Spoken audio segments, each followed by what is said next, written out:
terapia familiar, né? E aí já tem também uns 25 anos.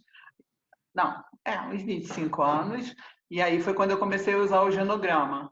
Então, depois que eu tenho o MDR, tem 2011, né? E aí eu acoplei, né, o MDR, o genograma dentro do MDR, e aí tá ótimo, fica bem completo, né? Você vê a pessoa no amplo e no específico. Estabelecer esse diálogo entre dois campos, né, do saber e da prática clínica, né? E até aproveitando essa nossa conversa, como você disse, né, tem essa origem na sua formação mais na terapia sistêmica.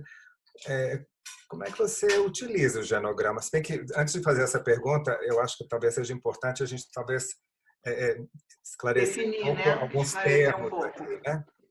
Uhum. E um deles é esse do genograma, que é uma organização gráfica das diferentes gerações e que nos permite ter uma visão de relações, para que todos vejam aqui um exemplo de um genograma, né? Então, Isso. uma organização gráfica e que nós temos representadas diferentes pessoas de uma família de diferentes gerações. Você teria alguma observação a fazer aqui? Eu defino como uma árvore genealógica, né? Onde você vai pegar da terceira geração até a pessoa, então até a última geração, quando a pessoa, por exemplo, tem netos e tal. E é uma árvore genealógica onde você vai investigar sobre padrões, né? Recursos, a história familiar mesmo, a história daquela família, né? Então eu costumo falar que é um mapa, é a radiografia da pessoa. Perfeito. É um mapa, um raio-x histórico da Um pessoa. raio-x, exatamente. Porque eu costumo falar que o genograma, na minha visão, né, que eu acho que é fundamental, ele mostra o que está no inconsciente dela, né? Que é o comum para ela e que ela não se dá conta.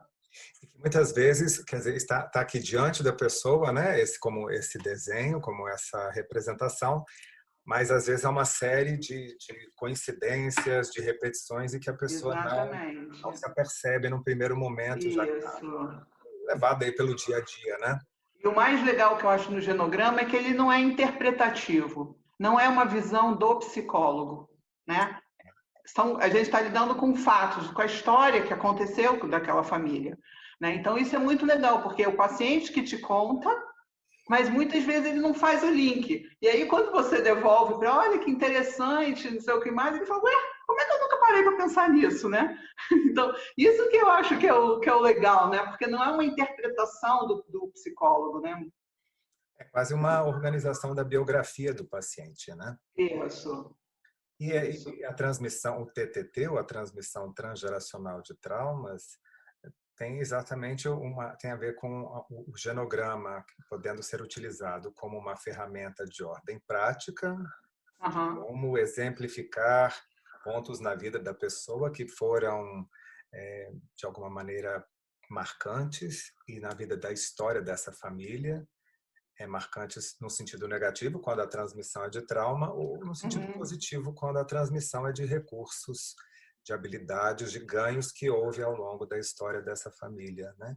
Então, o TTT chega mais como uma organização um pouco mais teórica e o genograma como uma transposição dessa teoria para a prática, né? Me diz uma coisa, André, quando que você usa um ou outro, um e outro?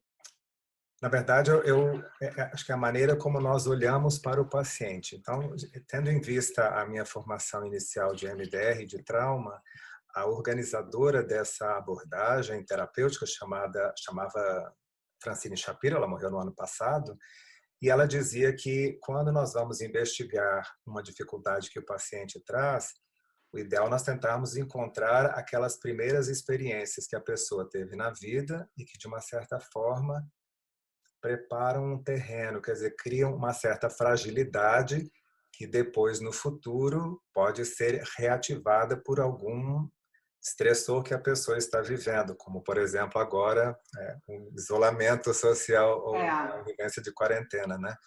e que pode ativar algumas lembranças de passado referentes a experiências de contenção, né, sei lá, de ficar de Aham. castigo, alguma limitação da liberdade que a pessoa vivenciou, né?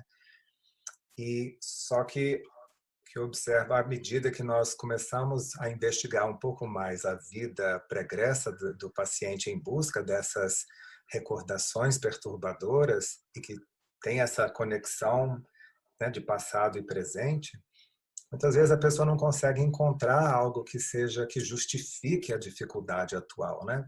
Então, por exemplo, se a pessoa diz eu tenho medo de dirigir um carro porque quando eu tinha 12 anos de idade eu sofri um acidente automobilístico.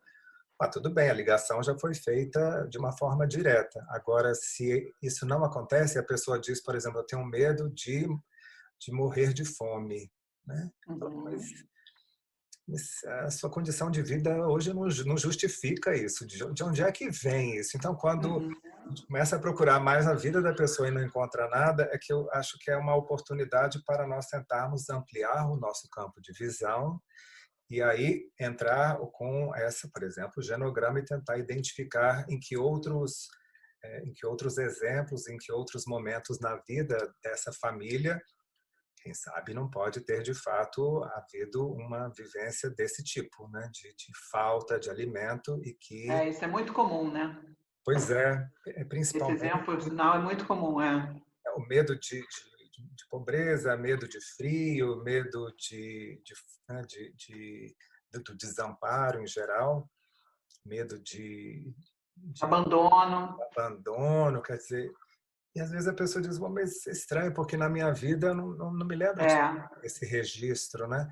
E aí eu acho que aí é o momento de nós ampliarmos o nosso campo de observação e de investigação e nesse trabalho colaborativo com o paciente utilizar o genograma para tentar encontrar possíveis explicações, né? Possíveis justificativas para isso que a pessoa vive hoje e que não consegue encontrar um sentido, né? Por que eu é tenho isso isso? Eu mesmo. estou bem de vida, as coisas estão caminhando bem, mas fica aquela nuvenzinha É. aí, né, incomodando, né? E você, Sandra, como é que você utiliza o genograma? Você utiliza exclusivamente na sua clínica com pacientes individuais ou você ainda, por causa da sua formação com sistêmica, você também utiliza com famílias? Como é que você tem atualizado esse tema do genograma na Eu sua uso o genograma sempre. Eu atendo crianças, adolescentes, famílias, casais, individual. Eu uso ele sempre. passou Eu na uso frente do ele na genograma? segunda sessão, porque eu acho que ele é extremamente rico para me falar um pouco da lente daquela pessoa.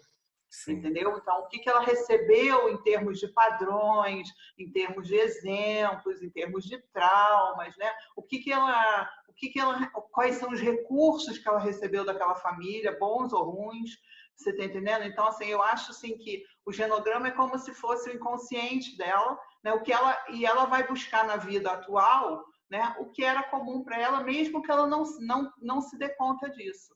Né? Então, eu uso a primeira sessão, né? Eu conheço a pessoa, né? Estipulo as regras da terapia e tal. Segunda sessão, genograma.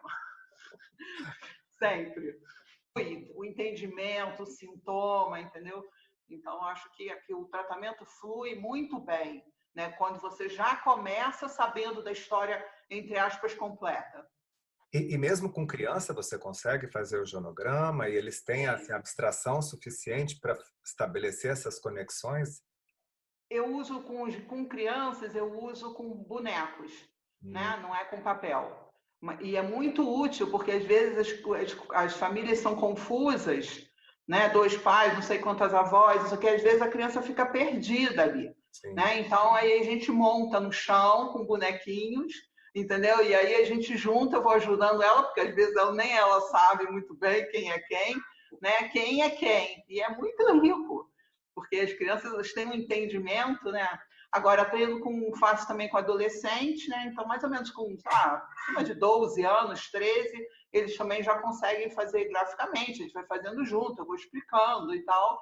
E também não é tão minucioso, né, como um adulto, né? Mas alguns pontos que eu acho importante, ou da onde vem aquele comportamento que ele acha que é dele, entendeu? Coisas tipo também de comportamentos que ele reclama, né, dos pais e que está repetindo. Então é legal ele olhar no gráfico e falar, caramba, né? Não fica Pensando meio... bem, eu também faço, né? Exatamente, exatamente. E com casais também, eu faço com todo mundo, eu faço toda terapia eu faço. Uhum. Logo no início. Perfeito. E Agora para você acha você. que você desenvolveu um jeito próprio de fazer o seu genograma? Tem um jeito Sandra Gessola de fazer genograma? Como é que é? Eu acho que sim. Não é próprio, porque eu não inventei nada, eu não criei, mas assim, É do jeito como se apropria disso, né? isso, isso. Como eu falei já, eu fiz com, acho que nas outras lives, né? Eu aprendi com o Moisés e o Groisman, aqui do Rio de Janeiro, né? E aprendi também com a Mônica McGraw lá em um congresso. Só que eu comprei o livro dela, fui estudar isso e é muito complexo, né? É muito complexo. E aí acaba não sendo prático. Eu sou uma pessoa muito prática, né? Então eu aprendo, tenho que usar, tem que funcionar e tal. Então eu fui fazendo, fui adaptando, né? Como que eu conseguiria aplicar de uma forma legal, numa conversa e tal, sem grandes complexidades, sabe? E aí eu fui vendo com a minha experiência, eu já tinha uma grande experiência antes de fazer a especialização, né? Quase que intuitiva mesmo de consultório. Então eu fui percebendo o que eu deveria perguntar, né? O que era importante eu perguntar, que eu via que na minha experiência clínica era uma coisa de repetição mesmo, né? Que tinham em grandes famílias, como suicídio, coisas que marcavam a família, né? E a pessoa, como um suicídio, uma traição, um abandono de um Isso, avô, né? Uma isso. falência, entendeu? Coisas que a gente sabe que marcam gerações, né? E aí eu fui colocando. Então eu fiz uma legendinha resumida, você está entendendo? E esse modelo prático, né? Eu gostei desse teu jeito gesso lá, o genograma. É porque, às vezes, quando eu converso com alguns colegas sobre esse assunto, eles falam, nossa, mas esse negócio de genograma é muito difícil, a gente tem que fazer quase uma pós-graduação para conseguir colocar isso em prática. Então, acabam deixando de lado, acho que um instrumento que pode ser realmente muito útil para a nossa prática, né? É muito útil, muito útil.